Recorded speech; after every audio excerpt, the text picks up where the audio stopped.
Okay, so we have a special guest today, Bernardo Kastrup, who's based out of the Netherlands. On behalf of the podcast SilentEgo, the soul of the entrepreneur, and basically life beyond the spreadsheet.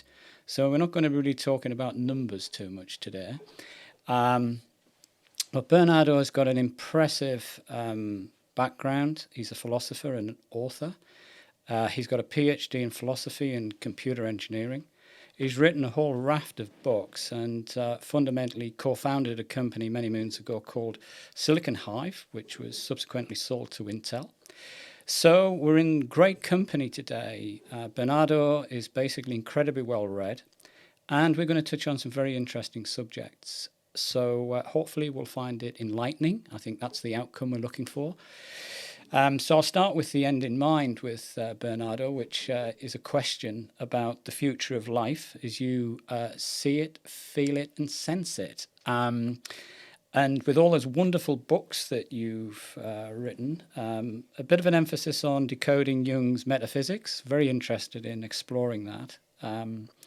While materialism is baloney, because I think that's very relevant with what's going on in the world. And can I talk about rationalist spirituality, which is fantastic subject matter to sort of really structure out our, I would say, high-level conversation if we use meta thinking as we go through this journey today. So welcome, Bernardo. Pleased to see and hear you're fit and well. And it's a standard stock question. It's not a boring one, but where did it all begin? Well, first of all, thanks for having me, Paul. It's a pleasure to be here. Where did it all begin? At birth. It's a good start. I was born a philosopher and computer scientist. I have always had these affinities with me from as long as I can remember.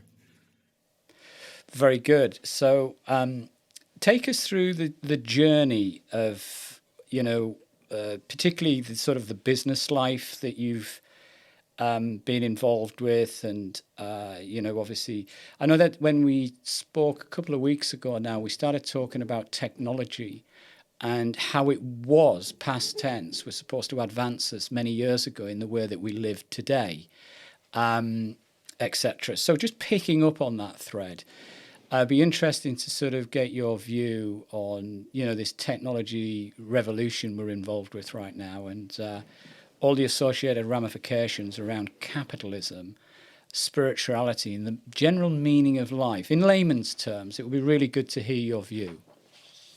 Okay, that's a very broad question. I can do some extensive commentary on this. I'll try to be succinct. I have had many lives. One of them was as an entrepreneur. Mm-hmm. As you found out in your research, we created some computer technology back in 2002 to 2005 or so that we created it. And we spun out a company called Silicon Hive that eventually was acquired by Intel. So that was one mentality, sort of one facet of me, one aspect of my inner life, sort of expressing itself in the world, a box that I needed to check, and I checked that box. But in those times, like 20 years ago, I was much younger and I had less perspective than I have today, and than I had as a kid, amazingly enough. Because as a kid, in the very early 80s, when computers were becoming widespread, when we sort of gained confidence that future society would be a computer society, so much so that computers not only would be everywhere, they would become invisible, as they have. Computers are now invisible. They are everywhere, in your fridge, in your microwave oven, in your phone, but we don't regard them as computers anymore. They are just a layer of abstraction that allows for certain applications to become real. But back in those days, we thought computers will eliminate repetitive mechanical work. They will free up a lot of time for people to socialize, to spend quality time with one another, and to philosophize, because the human animal is the only socio-philosophical animal. We are not only social, we ask the big questions, the fundamental questions. What is reality? What is the self? What is the point of this all? Where did I come from? Where am I going to? And so on. What is death? So we thought future society would be a leisure/philosophical society, because all these mundane tasks would be done by computers. And that didn't happen. On the contrary, things have become worse. We spend more time working, and we require more efficiency out of our machines, so we can work even more instead of working less. And then I think that has to do with the fact that society today is largely built on two notions that are both artificial and unsustainable, and that is growth and competitiveness.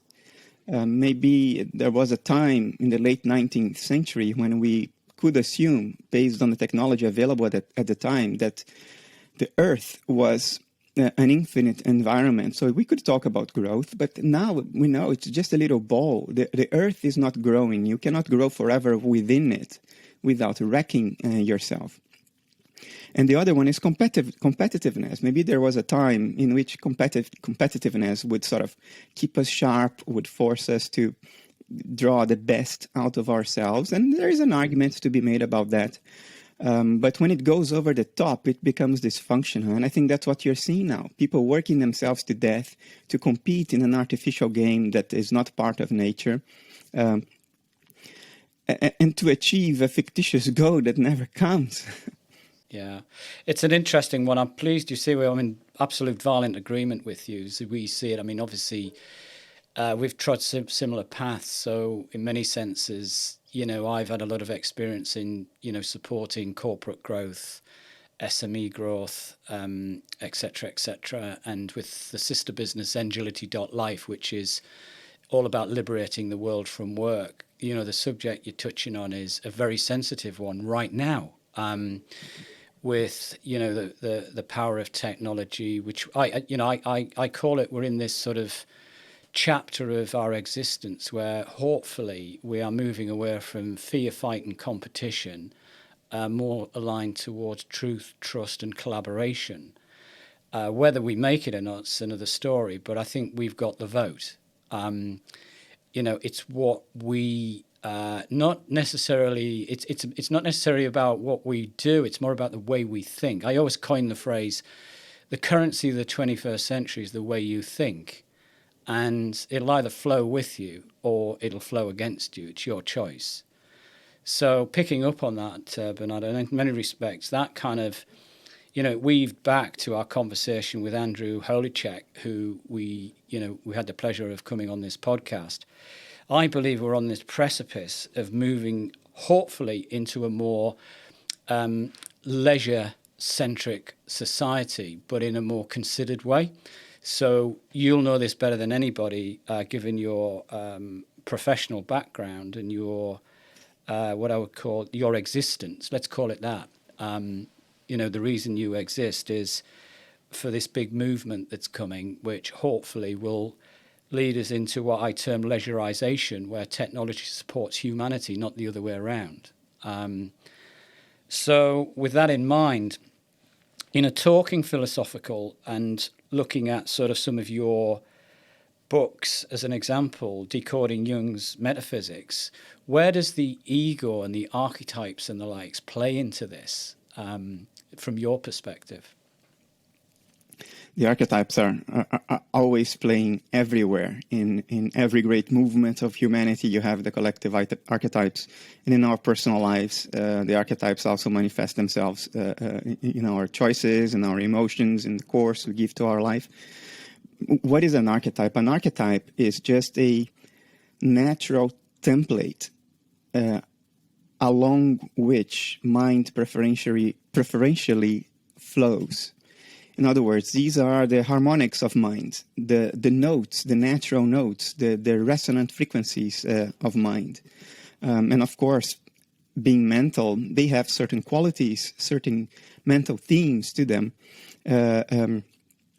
Competitiveness is a characteristic of the hero archetype, which has been always the most expressed archetype, at least in recent human history, the idea that you will engage in a contest as a hero and you win it and get the princess at the end. And the hero archetype underlies a lot of capitalist activity. You also have another very fundamental archetype of the human mind, the trickster archetype.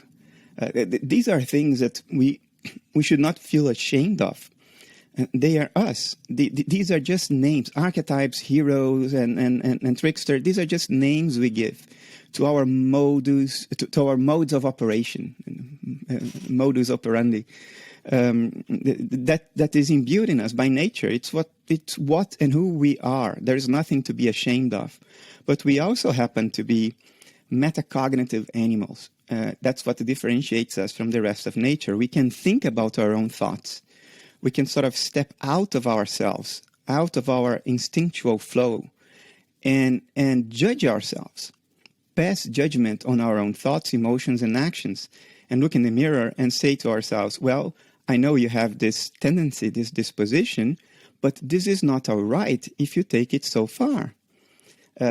We have that capability. We have the ability to pass moral judgment on ourselves. And that imbues us with a responsibility that we cannot escape. And evading that responsibility, that's the one thing to be ashamed of. And that's the one thing that would allow us to bring the manifestation of archetypes into some form of sustainable balance. But it's very difficult to do. It normally requires a psychological sophistication and a degree of ability to introspect that I wouldn't say most people don't have. They have the innate quality, but they haven't developed. Why? Because they are so much at the mercy of the archetypes that they don't stop to think about what they're doing. That's a great lead up to, we're talking about so in some respects, capitalism in the way it's actually represented itself over the last, say, 50, 100 years, etc., has served us kind of okay. It's got us to this point. Now, with obviously what's been going on over the last 24 months and probably previous decade, as we build up to this point in our in the world, the worldview, and how we're kind of leading out from here, what do you see are the needs of change to live in a more harmonized global society? What are the things that what's that checklist in your mind? If I could change these things, what would there be with that sort of, moving from that capitalistic sort of value set? I call it life capitalism, as we move away from raw capitalism to life capitalism, where we're more about, leisurization, blending technology to support, the greater good, all that sort of wonderful stuff. So, yeah, with that in mind, I mean, what are the key observations you're making, internalizations and senses of expression? I'm sure that there's more books coming and can't wait to view them. But so coming back to that question. I think the easiest part, which is pretty difficult, but the easiest part is that we have to organize ourselves according to a system that does not overemphasize competition and growth so much. Because today we are in a situation, even if you have an enlightened board in a corporation, they themselves have a supervisory board and fiduciary duties. So even if you have an enlightened CEO who has seen through the game and knows better, he goes to jail if he doesn't pursue growth and competition to the maximum extent possible, because he has a supervisory board and shareholders are interested in return, and returns only come when you grow. So changing the system, I think, is the easiest step, but mightily difficult to do. You have to have a system that not only rewards sustainable, aware behavior that is not crazily pursuing growth and competition at all costs. So that not only rewards that, but which doesn't throw people in jail if they don't partake in the madness. So that's condition number one. That without that, you can have the most enlightened executive board in the world and their hands are tied. Now, more difficult and more important is an internal change.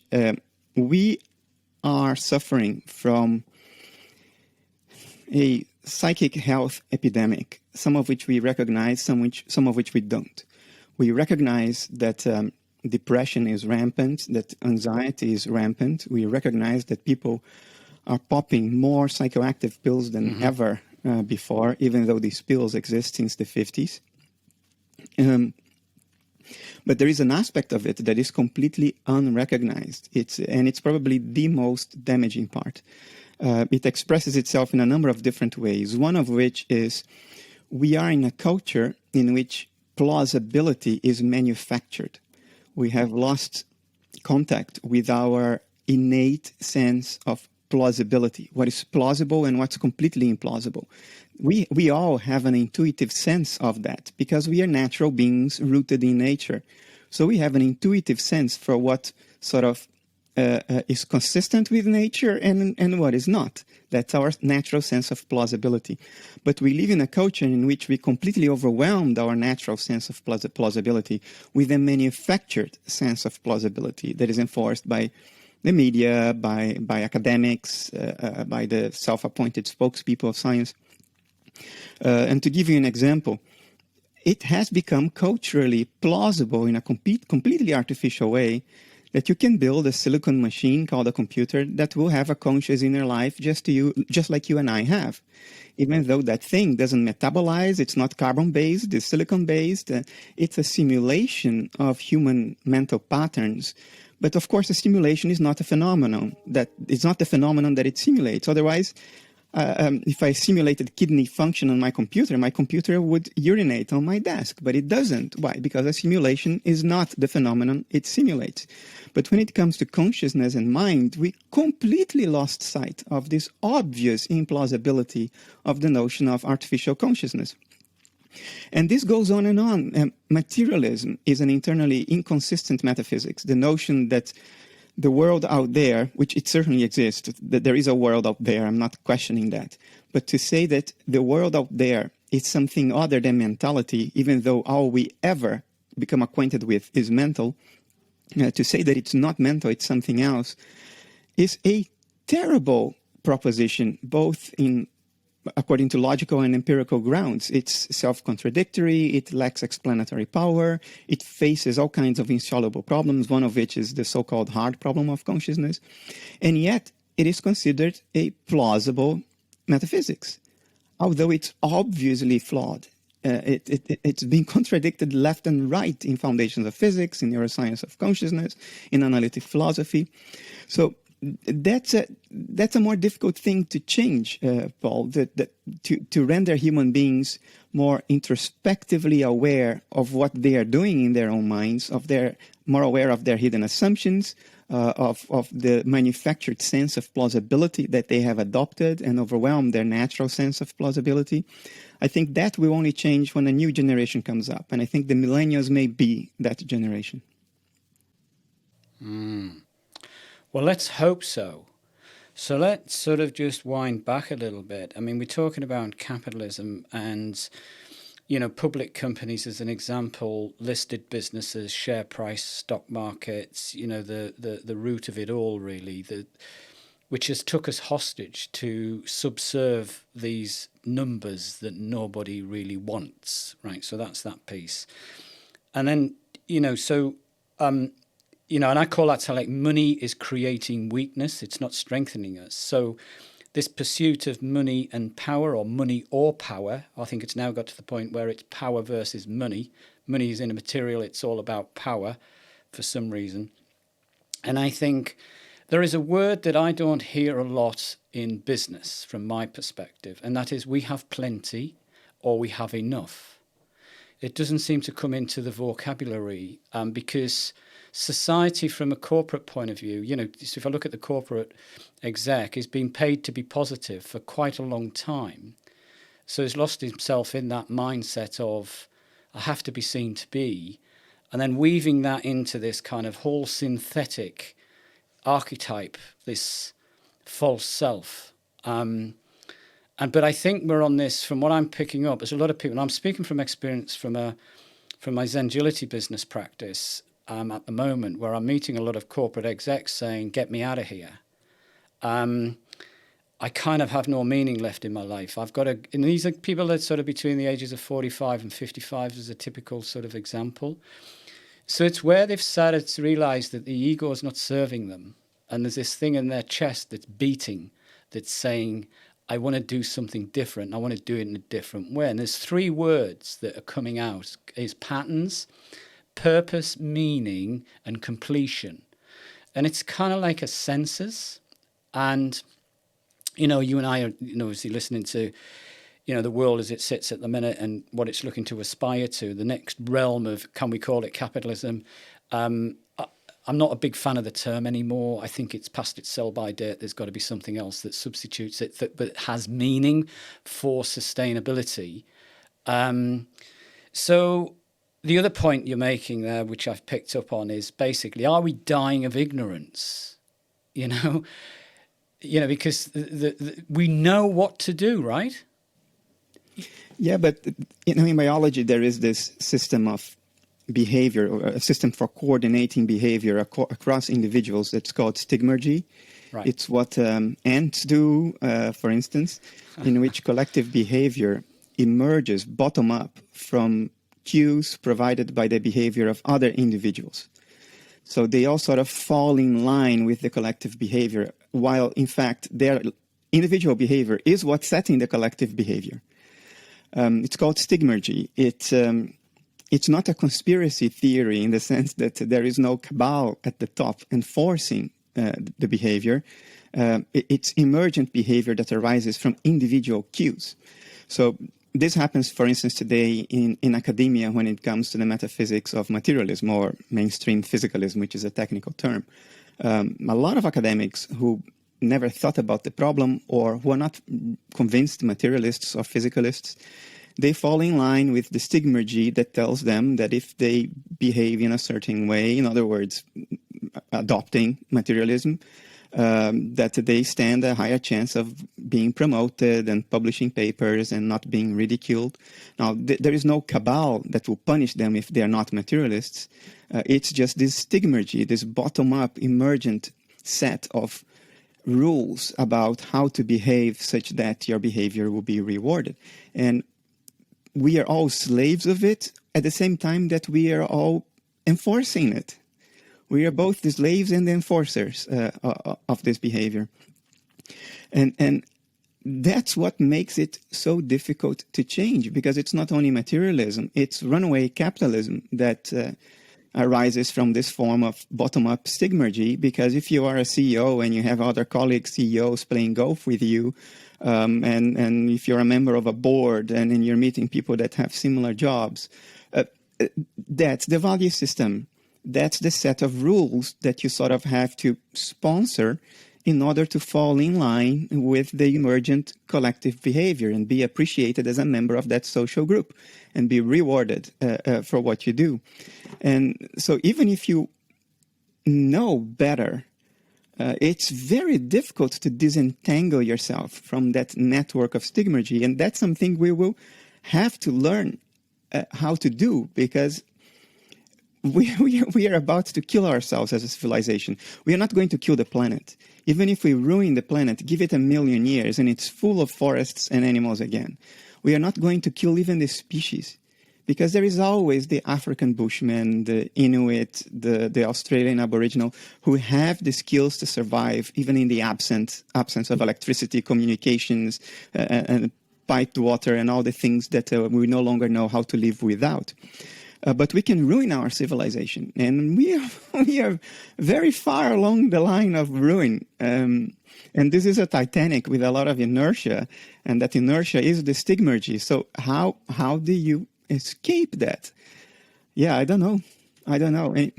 It's an interesting point. I mean, some of my sort of metaphors and some of my language when I'm working in my businesses and the way I practice is, I'm working from the false self or that huge degree of status anxiety, approval. I'm talking the classic corporate environment, which is nothing wrong with it. It's served people well, but we are at a tipping point. There is the entrepreneur published a couple of weeks ago, the Great Resignation is here.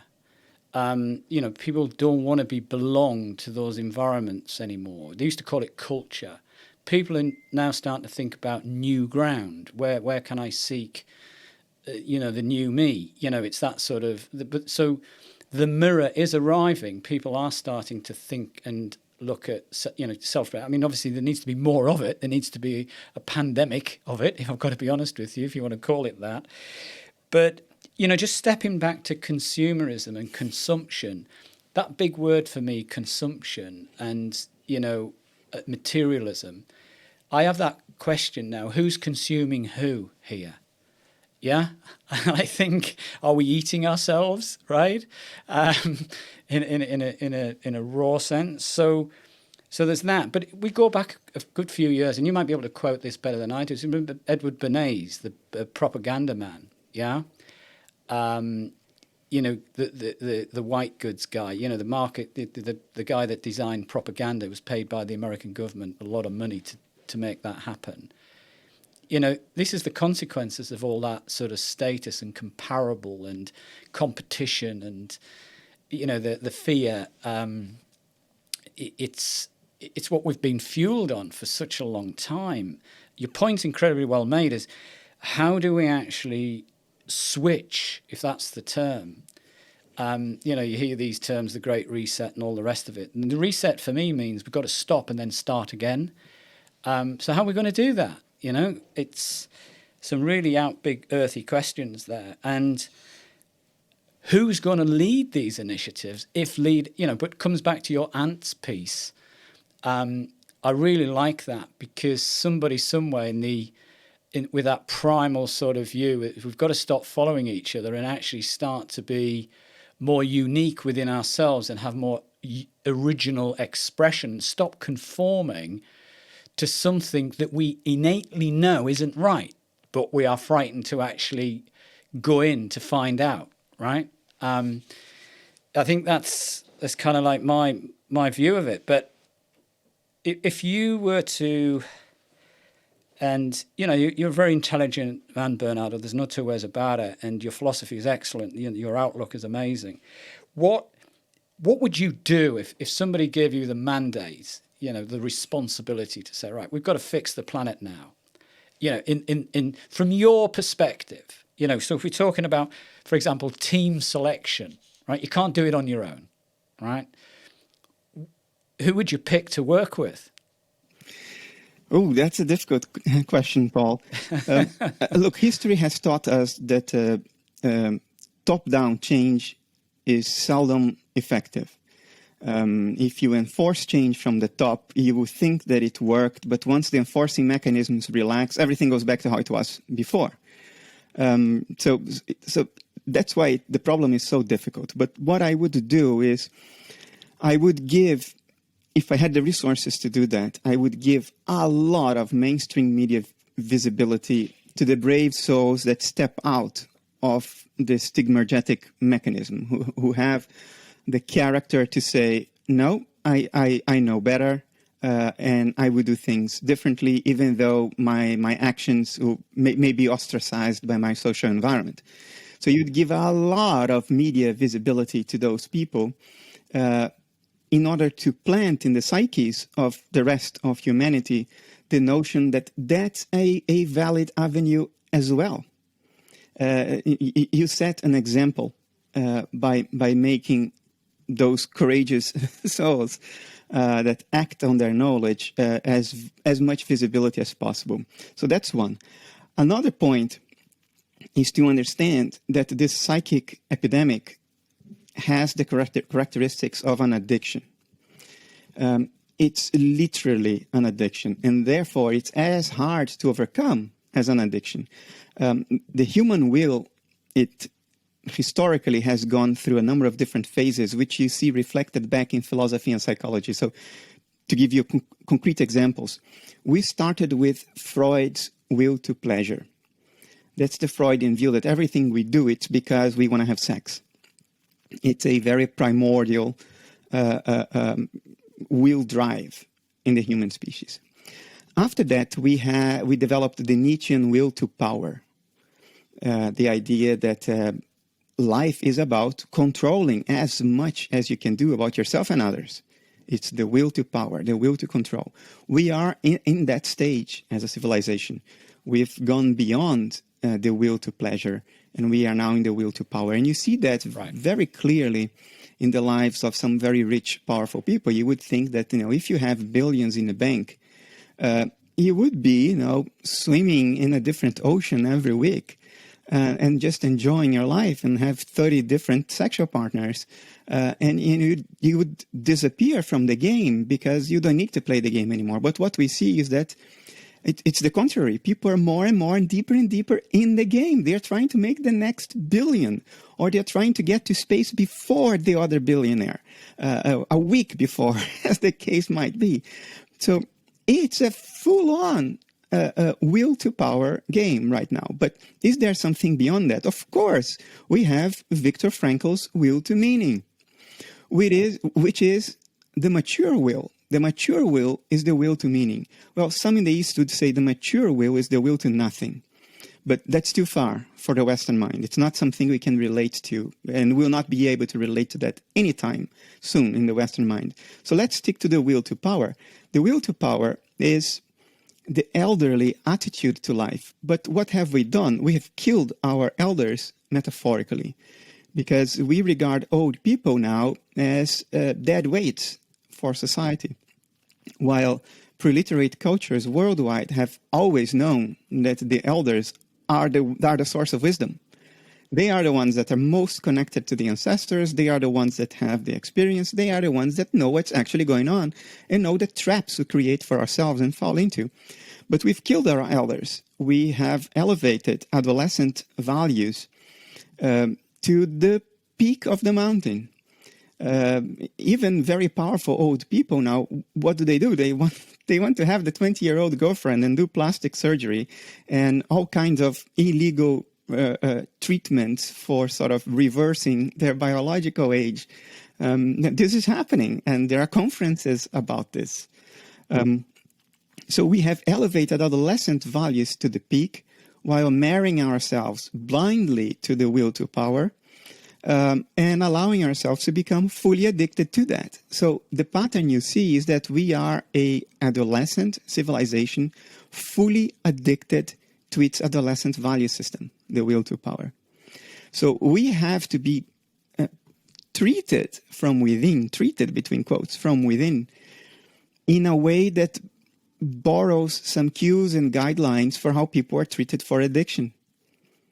I don't see any other way to go about it. So we have to learn everything there is to learn about addiction, and try to map that, apply that to a civilization-wide scope, which is an immense challenge. That's one possibility. The other possibility is, look, people of my age, our age, we're all going to die in 30 years. Maybe we'll die in time, maybe not. For the next generation, which is clearly less addicted to the will to power, the millennials are less addicted to the will to power. My generation, your generation, we grew up thinking that what we need to do is to have 2 cars and a nice house and own stuff. This new generation, they don't even want to own a car. It's the Uber generation. They want to borrow stuff. They want to go through life light, if you know what I mean, with little baggage, and that bids some hope. That's really, really interesting point. So, the hedonistic sort of place that we've managed to get ourselves to, is it fair to say that money right now is weakening us? The direct association with money and power and money, which is this extreme hedonism, this, we're over-consuming at levels that we need to almost like reconfigure our minds. And, the millennial generation, hopefully, yes, you're quite right. They're kind of maybe started in a slightly dispositioned with economics and the likes, but right now are kind of learning to do life or express life in a new way. And it's sort of almost like saying, I don't want to do what my parents did. I don't want to go through that. We don't need to. So they're looking at life with a different lens. And that lens is a cleansing lens, because you're quite right. We're not going to be, as we all are in our own individual ways, addicted to all sorts of different things that, came off the back of, post-war capitalism, and how we set out on the journey to rebuild and, kind of have plenty. But nobody's actually stood up and said enough's enough. Yeah, on a global stage, and said we have enough, we have plenty. And the stimulus of that is the stock markets, because it's got to yield growth consistently. And I have a view about, I do, slate changing tack. I do quite a few business turnarounds, and I have done over the last number of years professionally. And I always say, stabilize for considered growth. Don't go for exponential growth, because it can run a distressed environment very, very quickly, and you lose the essence of what you're about. And we've all seen that in different guises, the early stage startup and, that entrepreneurial spirit that got you there. Then you get to that capital point where you create a capital exit, you sell it on to another company, and that's great. And I'm dealing with a number of individuals where that is their mission. But when I actually step out of that and really look at it, if you love your business and you practice the art of business in a new way, so coming back to the new business professional that will exist in the next 5, 10, 15, 20 years, why do I need to sell what I love doing? Yeah? Why don't I just keep it going and enjoy it like the great artisan? Yeah? I make amazing, I don't know, whatever that is, and look at it from a different dynamic. But there seems to be this, like you said, this force-fed, hedonistic, you are nobody, goes back to approval, until you have made it like that. Made what? Does this make sense to you, Bernardo? Complete sense. This is a perfect diagnosis of what's going on. Look, we don't keep our eyes on the ball. We replace reality with an inner conceptual narrative that deceives us. So we are deceiving ourselves. What we all want, ultimately, if we are really honest to ourselves, what we all want is well-being. That's what we want. We want to be well. We want to feel well. But we then perform a number of translation steps conceptually in our minds that are supposed to tell us what we need in order to have well-being. And that's where it goes wrong. The Nietzschean will to power is the idea that to be well, I need to be in control. Now, people don't question that. So they go after control. And in the process of going after control, they feel bad. Because that's not the point. The point is to feel well. But we replace this with a proxy, with a conceptual proxy that deceives us left and right. You use the word hedonistic. I think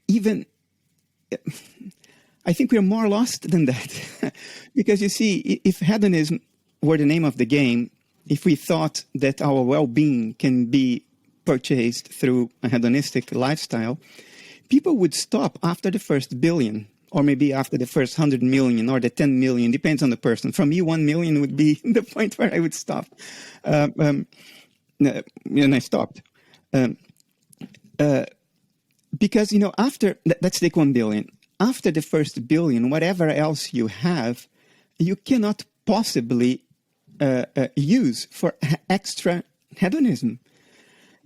You cannot live in 50 different houses at the same time. You cannot use 10 different yachts all the time.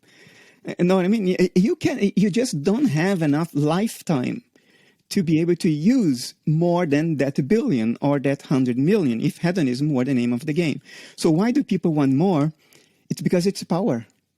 Because 100 billion gives you more power than 1 billion.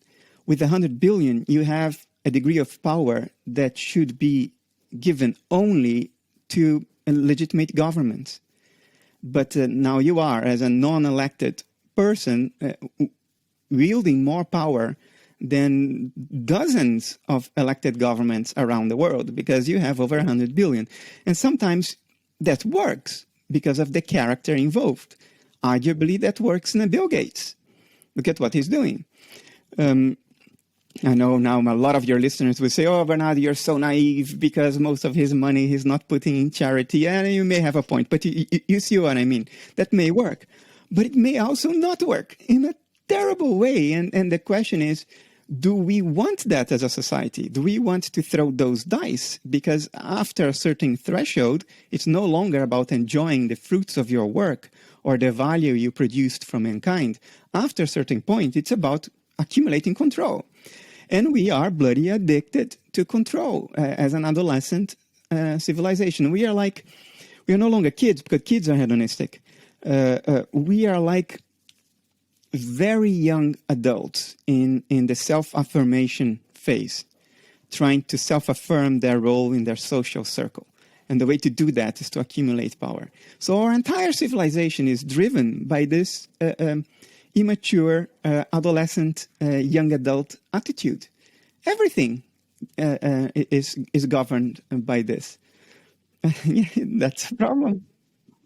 It's interesting, isn't it? And I think that it is at a tipping point. I really do feel it needs to be at a tipping point. So I'm not going to sort of technically start plagiarizing sort of social media or anything, but there is a lot of social nonsense out there. But equally, I think there is a rise now, hopefully, of social sense. And you used the term wisdom back in our conversation a few minutes ago, that needs to be more practical wisdom administered in life as the fundamentals, particularly to the next generation. And the other piece for me would be things like the Instagram kind of world, and this sort of, like you say, sort of the younger generations getting addicted to Instagram and their value being placed on how they physically appear on Instagram. So some serious work to be done there. And you know, the whole thing needs to be re-administered psychologically.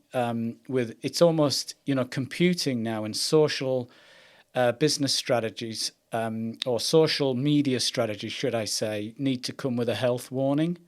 To actually really give people a sort of a heads up that this could destroy your life. Yeah, because it is, and that's the reality of it. But you know, you say that everybody, this generation, this what I call the hangover of the 20th century, is in office at the moment and leading this dance to nowhere until the next realm of influence, let's call it that, get into office, so to speak, to take us on that journey. And I come back to this media point because the media is running riot with it at the minute. We all know what's going on and how that gets fueled.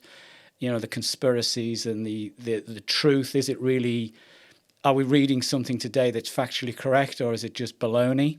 Yeah. So there's that. But coming back to how I would fix the world, and, you know, coming on to our kind of final few minutes of our conversation, Bernardo, and I've got to be honest with you, I could speak for 3 weeks on this because we haven't touched on even a third of what I would love to have talked about, and I'm sure there will be another conversation at some point. The power of music, right? So for me, how can I influence generations around me and with me? I think that it's the call of the great musicians now to start writing material that gets into our subconscious and starts to sort of get us to all start thinking. Let's start with some new thinking about how we can uncouple from this runaway train of capitalistic consumption to the point of no return and change track. And I think music, I spoke to my business partner in Zengility about a year or so ago when we had the pandemic live and kicking heavy in the UK. And I said, you know, to stop street crime, we need to play more music in the streets, put people in a more soothing sort of mindset. I know that sounds a little bit out there, but coming back to metaphysics, the vibration of life, we need a new, as you probably is going to explain it in a much healthier way than I can, we need a new level of consciousness, a new vibration in the world where we're actually moving away from this and almost like becoming outside in and saying we should leave the earth as it sits today without physically leaving, but mentally leaving, and then reapply and come back again and have another go at it, you know? New rules, I think that's what I would call it. Anyway, I'm being out there to make a point, but we're in interesting times, Bernardo. We're in interesting times. Do you see the light getting in the crack?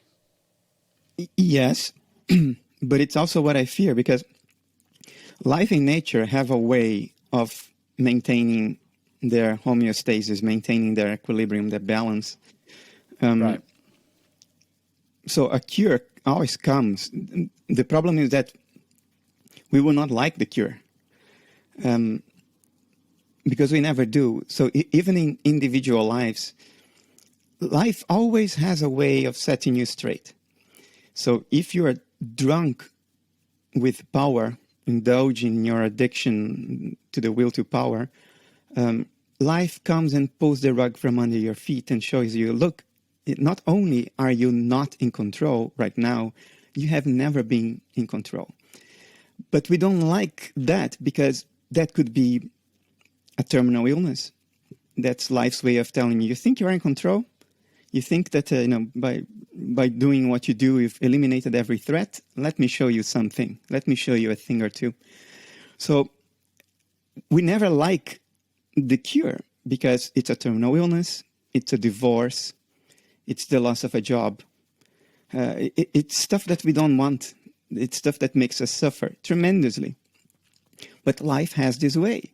It has this way of sobering you up from your arrogance, from your will to power, from your hedonism, from your egocentric attitude.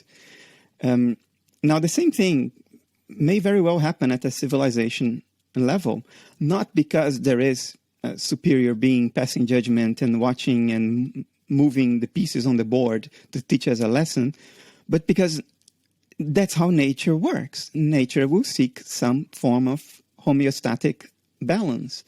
And it uses its own natural mechanisms, not in a premeditated way, but in a spontaneous way. Suddenly a virus pops up that stops worldwide travel.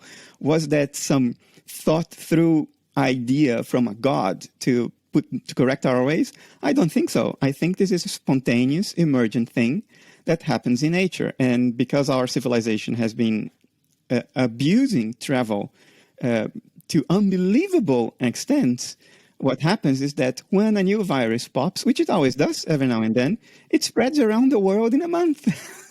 So that's homeostatic balance for you. But we don't like it. We want to get away with our adolescent behavior, with our love of innocence in a bad way, innocence in a bad way. We want to get away with it forever and continue to indulge our addictions forever. So I'm positive in the sense that I say, this will come to an end, because it's a natural law that things that are unsustainable don't sustain. Yeah. So on that basis, Bernardo, I'm backing nature, right? Well, we are natural beings, but because we have this cognitive ability, we have the ability to step out of instinct and think about our thoughts, think about our actions, as opposed to being in that sort of blind flow of instinct, which Schopenhauer called the blind will. Because we have that ability, that very ability, although positive, is what takes us out of the natural flow of instinct in nature. It takes us out of automatic homeostasis. Interesting. So there's a lot to do. Bernardo, it's been an absolute pleasure to talk to you on this. I think the under feeling I have about this is it's interesting. Ben and I were just chatting, my business partner in Zengility, just before this podcast, and I said, what came first, the mind or the heart? Well, certainly the heart, in the sense of the emotional mind. But are we listening to it? Oh, absolutely not. We completely divorced ourselves from it. Not only that, we created a value system that tells us that the heart is not reliable. I have a friend, and the founder of Essentia Foundation, Fred Matzer, who says a action guided by thought and not filtered by the heart is a ongeleide projectiel. How do I translate this? It's a loose cannon. It's an unguided missile. But when you speak of the heart, of course, we mean a mental thing, a part of mind that's much more connected to the roots of nature, to the roots of instinct, than our conceptual reasoning. Conceptual reasoning is a very recent invention. Arguably, it began with the Greeks. I would even say it began with Aristotle. Aristotelian logic, the rules of logic that we take for granted today. It's 2,500 years old in a species that is 200,000 years old, in a planet that has harbored life for 3.5 or 4 billion years. In other words, it happened yesterday or perhaps last hour. It's extremely recent, but we live in a value system that says it's the only reliable thing. And then we amputate all of our other psychic functions. We amputate feeling, we amputate intuition, we amputate everything else, and we elevate conceptual thinking, purely abstract conceptual thinking, to the position of king. Conceptual thinking is a very good server, but it's a terrible king. It's a terrible lord, because it's what stands to take us the furthest out of homeostatic balance. Very, very interesting. And I talked last week, as we kind of move on to another sort of small chapter of thinking here. I am helping a number of senior executives come and arrive at a decision right now to move away from corporate life and run a portfolio lifestyle business, which is giving them more choice, money, time, more leisureization in their professional careers. And the wrestle I have is being able to anesthetize the ego and get them to listen to their heart, okay? Because they turn up for a wonderful conversation, I want to do this. But the ego, the cast iron ego, is overriding what I call heartfelt decisions. And where we've been incredibly successful is when we've managed to influence through thought, listen to your heart, okay? So is that the secret to go forward on a massive scale, that we have to become more sense-like? We have to, be sensing how we really feel and acting on it before the ego takes us hostage again for the next round of what might not come, i.e. the end of civilization, comes back to your point. So when somebody says to me, heart and mind, that's the secret, isn't it? Listen to your heart and then filter it both ways logically to make the right / emotional / logical decision to move forward. But that then lends itself to sense. But when we're in this high-paced, frazzled economy, using that word, you haven't got time to stand back and think and really tune in. So maybe the pandemic was sent from a greater source to say, we got to level these guys out. And maybe, dare I say it, lockdown might not have been for everybody, but for those that have prospered from lockdown, they've started to listen to themselves, right? There is a notion in psychology, it's well established, it's not polemical, it's called fluid compensation. And the idea there is that deep within what we all need is meaning, not power, not hedonism, it's meaning. And even though we don't recognize that conceptually, our emotional inner life is guided by that, is modulated by that. But when you fail to find meaning, you will fluid compensate. You will try to cover that hole, to cover that gap. It's usually felt as a hole here in the chest, like an empty space in the chest that makes you want to crimp up and roll up in a fetal position and shrink away from life. If we don't fill it in with the thing that it yearns for, which is meaning, and meaning is heart-centric. Meaning is felt, it's not thought. Meaning is not the result of a logical chain of reasoning. Meaning is something that, if it's in front of you, you recognize it. It's not derived from thinking, it's recognized by acquaintance.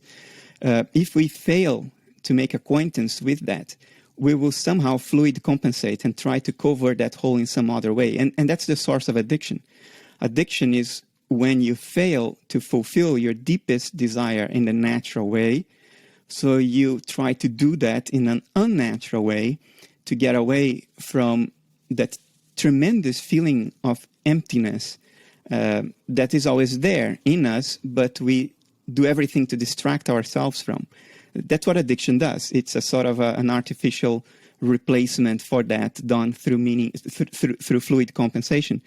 And if you are in the throes of that distraction, in the throes of that desperate effort to tell you an unnatural story, to tell yourself an unnatural story about what needs to happen to eliminate that emptiness, it is impossible for you to recognize what is actually going on, because you're too much in the throes of that addictive despair to find a way to close that gap.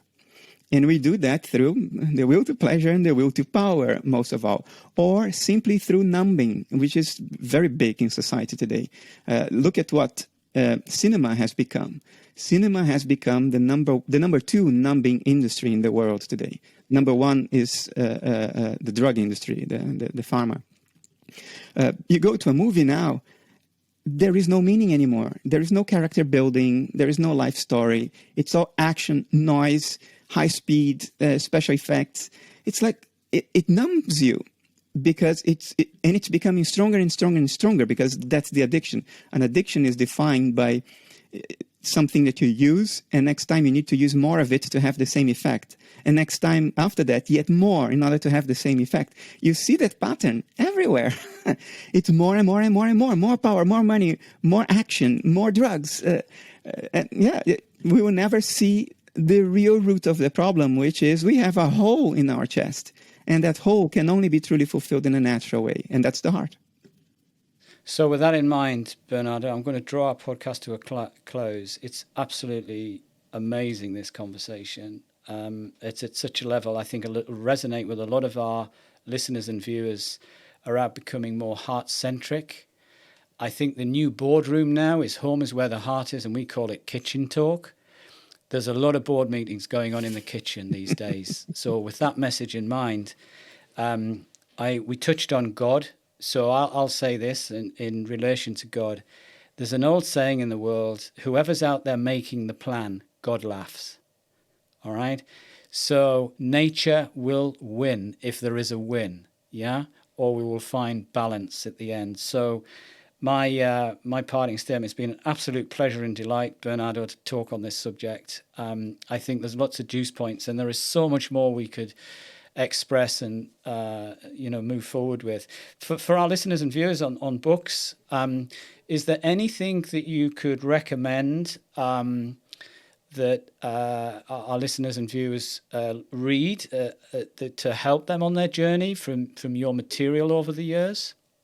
I normally write over metaphysics, and today we didn't talk much directly about metaphysics, but about the implications of it. So we talked more about psychology and sociology. So in that vein, I would read some of Jung, maybe Jung's biography, Memory, Dreams, Reflections. Viktor Frankl's book, I forgot the name of the book, his book about the Holocaust. Man search of meaning. Man in Search of Meaning. Yeah. That's a beautiful one as well.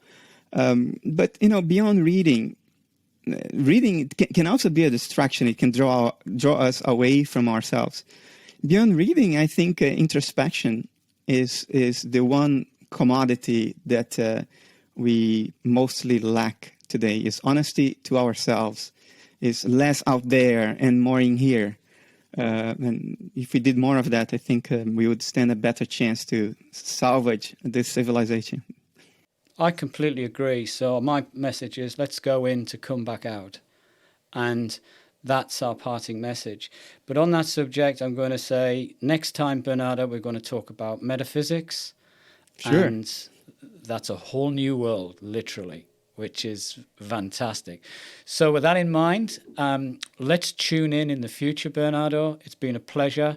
I look forward to sort of communicating with you again very, very soon. But once again, thank you so much. It's been so insightful. And you're just this oracle of intelligence, which I love. And very real and very matter of fact, which is fantastic. Thank you. Thanks for having me, Paul. It's been a pleasure.